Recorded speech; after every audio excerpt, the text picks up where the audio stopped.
히브리서 10장 32절에서 34절. 저 한 절, 여러분 한 절, 그리고 34절은 같이 읽도록 하겠습니다. 전날에 너희가 빛을 받은 후에 고난의 큰 싸움을 견뎌낸 것을 생각하라. 혹은 비방과 환난으로서 사람에게 구경거리가 되고, 혹은 이런 형편에 있는 자들과 같이 읽겠습니다. 너희가 갇힌 자를 동정하고 너희 소유를 빼앗기는 것도 기쁘게 당한 것은 더 낫고 영구한 소유가 있는 줄 알미라. 아멘. 오늘 본문 읽었던 10장 32절에서 34절은 저희가 매일 성경을 하고 있는데요. 매일 성경에서는 10장 26절에서 39절 안에 있는 내용입니다. 그래서 이 10장 26절에서 39절의 전체적인 내용은 고난으로 인해 믿음을 저버리고 싶은 유혹과 시험이 있지만, 그러나 그 가운데 인내하고 견뎌야 한다라는 내용입니다. 왜냐하면 하나님의 심판이 있기 때문입니다. 그래서 오늘 읽었던 10장 32절에서 34절도 이런 맥락에서 우리가 보아야만 합니다. 먼저 32절에 전날에 너희가 빛을 받은 후에라는 말인데, 여기서 전날은 예수님을 믿기 전에를 말을 하고 있습니다. 그들은 예수 믿기 전에는 어둠 가운데 있었지만 예수 그리스도를 통해 하나님에 대한 새로운 빛을 받았습니다. 예수 그리스도를 통해 구원받았으며, 예수 그리스도를 통해 전에는 어둠이었지만은 이제는 빛 가운데 거하게 되어졌다라고 이야기하고 있습니다. 이렇게 어둠 가운데 거하다가 빛 가운데 나오게 되었고, 예수 그리스도를 통해 하나님께 이르는 새 길을 발견하게 되었는데, 그러면 밝고 빛나는 길만이 기다리고 있어야만 하는데 그렇지 않았습니다. 물론 히브리 독자들은 예수 그리스도를 믿음으로 인해 영적으로는 하나님의 자녀가 되어졌고, 또 내면 안에 하나님의 은혜와 평강이 넘쳐났을 것입니다. 그러나 외적으로는 그리 녹록치 않은 삶이 그들을 기다리고 있었습니다. 왜냐하면 32절 33절 계속 보면 전날에 너희가 빛을 받은 후에, 예수를 믿었는데 밝은 그런 긍정적인 삶이 기다리고 있을 거라 생각했는데, 그들 가운데 기다리고 있는 것은 고난의 큰 싸움을 견디어낸 것을 생각하라. 혹은 비방과 환난으로서 사람에게 구경거리가 되고, 혹은 이런 형편에 있는 자들과 사귀는 자가 되었으니, 그들을 기다리고 있는 것은 고난의 큰 싸움이었습니다. 그리고 또 비방도 받게 되었습니다. 내가 잘못을 했는데 비방을 받으면 우리는 그나마 억울하지가 않습니다. 그러나 내가 잘못한 게 하나도 없는데 비방을 받는 경우가 있습니다. 제가 얼마 전에 어떤 목사님의 설교를 들었는데, 그분이 하시는 말씀이, 금식 기도를 밥 먹듯이 하고 예배도 빠지지 않고 성경도 엄청 많이 읽는 사람 중에 비윤리적인 사람이 얼마나 많이 있습니까? 하나같이 그렇게 열심히 종교적인 생활을 하지만은 비윤리적이고 비상식적인 삶을 살아가는 사람이 너무나 많습니다. 희한한 것은 그렇게 종교적인 삶을 살아가면 더 윤리적이고 더 상식적인 사람이 되어져야 하는데 그렇지 않다는 것이죠 라고 하면서 그 목사님께서 쓴소리를 하는 것을 들었습니다. 이처럼 내가 그런 어떤 하나님을 믿도록 기도도 하고 말씀도 보고 예배도 드리는데, 그런 영적인 삶을 살아가는데 나의 그런 비윤리적인 삶을 통해서 비방을 받는 것은 내가 잘못을 했기 때문에 당연한 것입니다. 그런데 오늘 본문에서는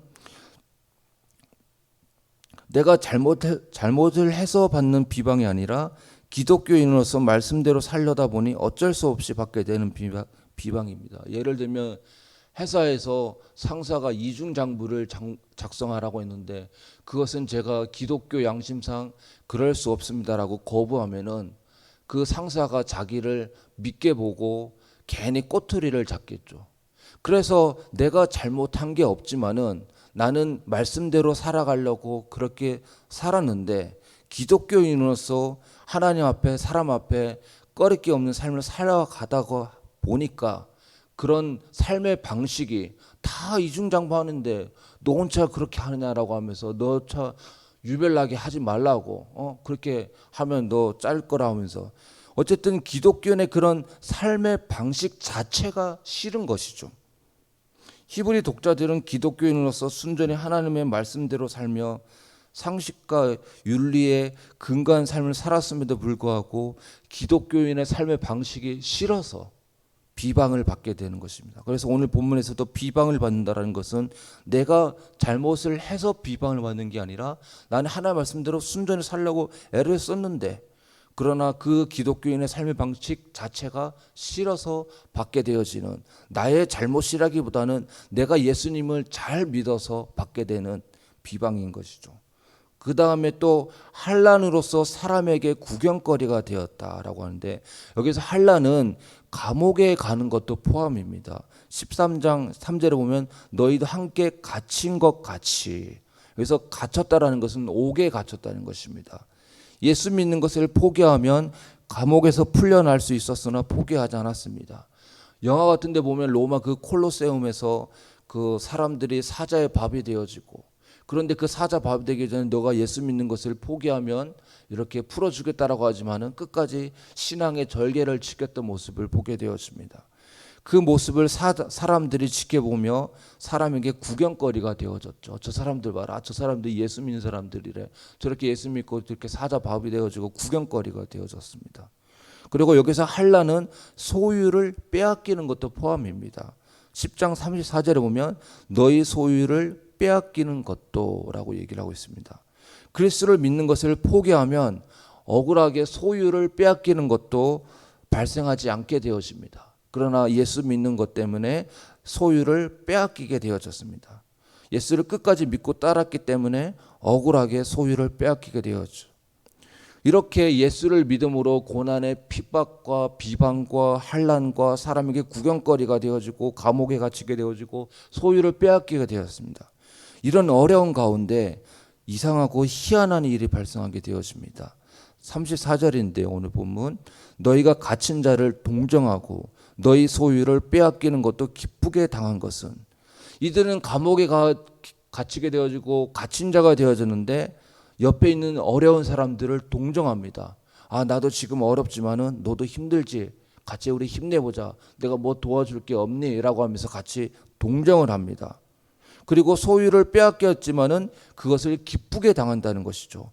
아, 내가 예수 믿는 것 때문에 이 무슨 고생이야. 내 이 돈 얼마 없는 거, 아니면 내가 많이 가지고 있는 돈도 다 뺏기고 사람들에게 아, 정말 억울하다라고 하면서 불평하고, 아, 다시는 예수 안 믿을 거야라고 하면서 이런 억울한 마음과 부정적인 마음을 갖기보다는 그것을 기쁘게 당하였다라고 얘기를 하고 있습니다. 그렇다면 어떻게 이러한 삶이 가능하였습니까? 그런 핍박 가운데서도 핍박 가운데 불평하고 원망하기보다는 그것에 함몰되어져서 나는 내 인생 종쳤다, 끝났다라고 하기보다는 그 모든 가운데 기쁘게 여기고 또 어려운 사람들을 동정하고 도와주고, 이러한 모든 삶이 어떻게 가능하였습니까? 네, 그 답이 오늘 본문 읽었던 34절에 나오는데요. 왜냐하면 더 낫고 영구한 소유가 있는 줄 알미라. 이들은 그런 어려운 가운데서도 기쁘게 여기고 동정할 수 있었던 이유는 지금이 끝이 아니라 우리에게는 더 낫고 영구한 소유가 있다라고 얘기를 하고 있습니다.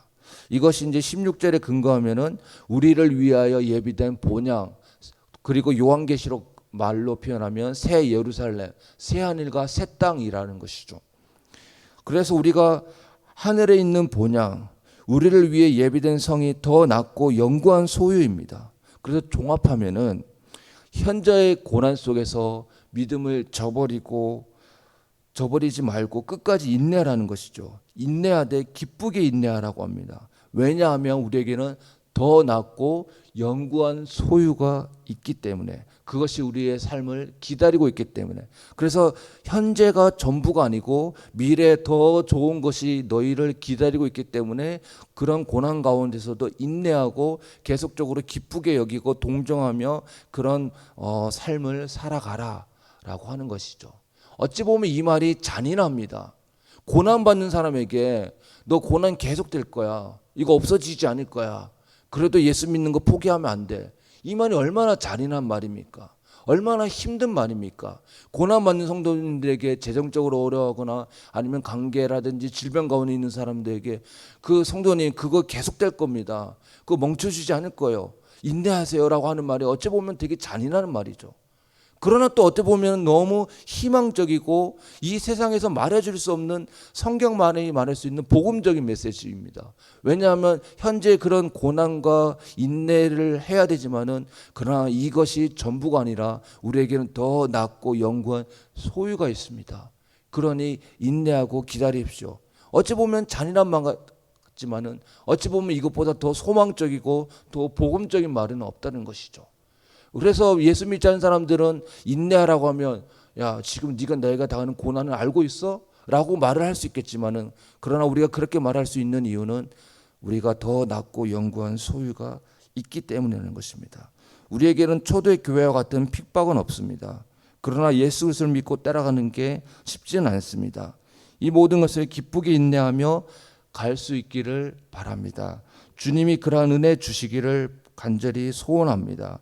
그렇게 할 수 있는 이유는 지금이 전부가 아니라 우리를 위해 예비된 성에서 주님과 함께 고통도 눈물도 없이 영원한 안식을 누리게 된다는 소망이 있기 때문입니다. 자칫 이러한 설교가 현재에 대한 냉소주의와 비관주의로 흐르지 않기를 원합니다. 현재의 삶 속에서도 하나님과 동행하며 하나님을 기뻐하며 하나님의 영광을 드러내는 삶을 최선으로 살도록 노력하고 주님의 은혜를 구해야 합니다. 동시에 참된 안식을 영원히 누리며 주님을 최고로 기뻐하며 순전히 영광 돌리는 그날을 사모할 수 있기를 바랍니다. 더 낫고 영구한 소유가 우리에게 있다는 사실을 꼭 기억하실 수 있는 오늘 하루가 될 수 있기를 축원합니다. 같이 기도하겠습니다. 사랑하는 하나님 아버지, 히브리 독자들은 고난의 핍박이 있었고 감옥에 갇히기도 하였고 소유를 빼앗기도 하였지만은 그러나 그들이 끝까지 인내하며 믿음의 선한 싸움을 싸웠고 또 그 가운데 원망하고 불평하기보다는 인내하며 기쁨으로 모든 것을 감당하였습니다. 그럴 수 있었던 이유는 그들이 더 낫고 영구한 소유를 바라보았기 때문입니다. 하나님, 우리의 현재가 전부가 아님을 믿고 미래의 새 예루살렘에서 눈물도 고통도 없이 주님과 함께 거하게 된 것을 소망하며 그날을 바라보며 현재 삶에서 어렵더라도 인내하며 기쁨으로 믿음의 선한 싸움을 쌓아갈 수 있도록 저희들을 붙잡아 주시옵소서. 이 모든 말씀 예수 그리스도의 이름으로 기도합나이다. 아멘.